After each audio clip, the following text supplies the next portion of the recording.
Morning,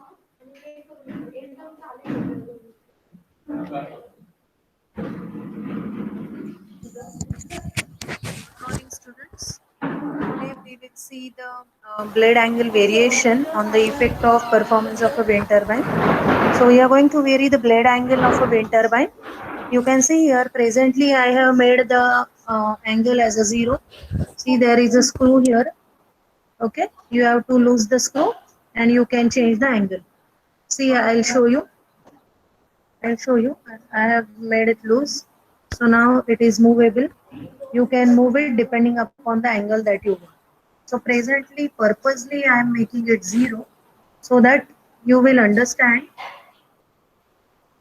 You will understand that with a 0 angle, it does not get any rotational force. Okay, and therefore, if you observe the table fan also, its blade is not never flat, but it is having some twist angle.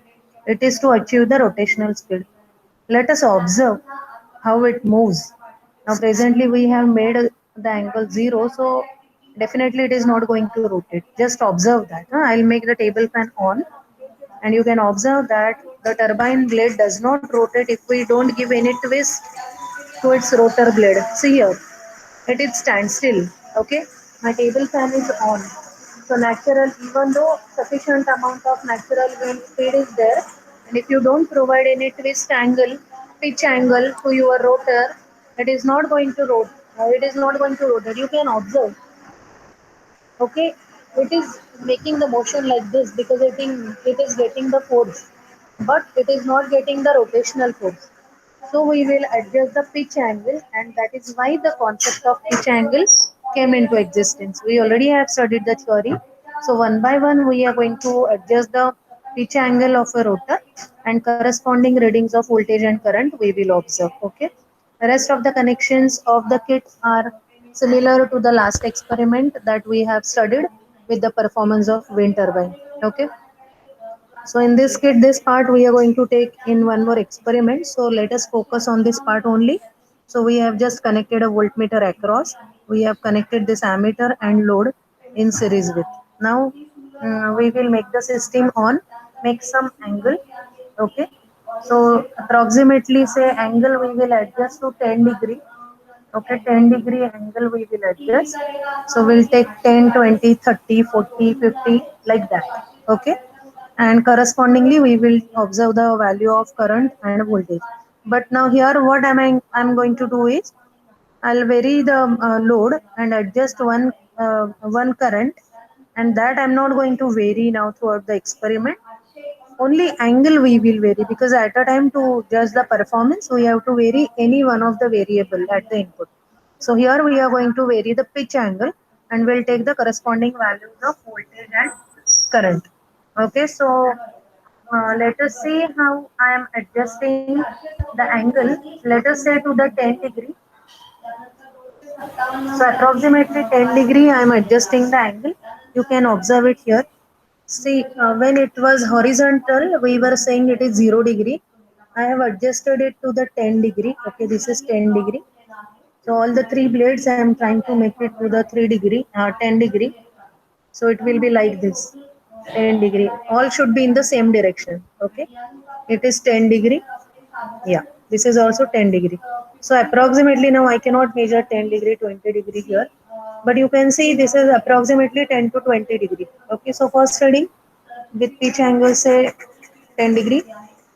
Let us see, it starts rotating, right? So it has started rotating. So the blade angle that we have shifted is in opposite direction.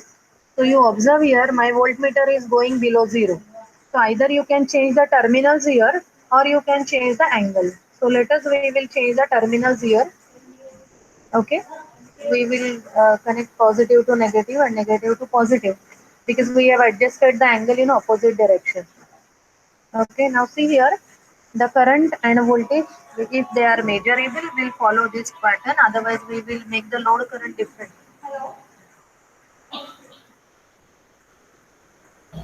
Okay. Uh, so I will try to adjust the current to 50 milliampere or say I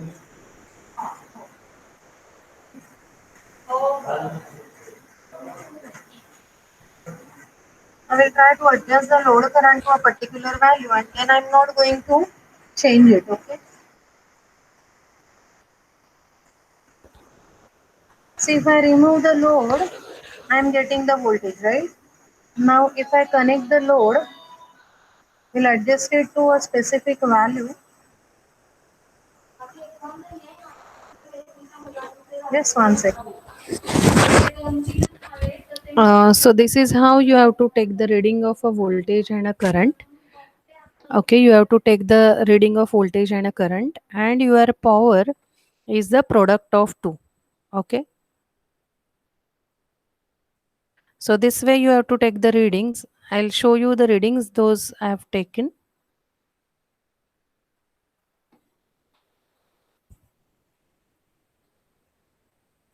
Hello students, so we have seen how to change the pitch angle of a blade and accordingly how the performance of the wind turbine changes.